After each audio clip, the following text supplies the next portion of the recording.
ভোটের মুখে তৃণমূলের নতুন কর্মসূচি উন্নয়নের পাঁচালী ঘরে ঘরে পৌঁছনের লক্ষ্য। দোরগোড়ায় বিধানসভা নির্বাচন, তার আগে রাজ্য জুড়ে নতুন কর্মসূচি শুরু করল তৃণমূল কংগ্রেস। কর্মসূচির নাম উন্নয়নের পাঁচালী। গত বিধানসভা নির্বাচনের আগে বঙ্গধ্বনি ও দিদিকে বলো কর্মসূচির মাধ্যমে মানুষের দুয়ারে পৌঁছে বিপুল সাফল্য পেয়েছিল শাসক দল। সেই পথেই হেঁটে 2024 সালের বিধানসভা নির্বাচনের আগে ফের একবার মানুষের কাছে পৌঁছানোর চেষ্টা করছে তৃণমূল। এই কর্মসূচির মাধ্যমে গত 15 বছরের উন্নয়নের খতিয়ান তুলে ধরা হচ্ছে সাধারণ মানুষের সামনে। পাশাপাশি তাদের অভাব অভিযোগ শুনে জনকল্যাণমূলক প্রকল্পগুলির বাস্তব রূপায়ণ খতিয়ে দেখা হচ্ছে।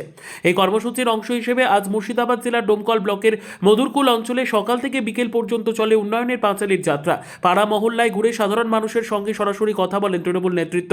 ধর্মীয় স্থানকে সম্মান জানিয়ে নামাজ পড়তেও দেখা যায় তাদের।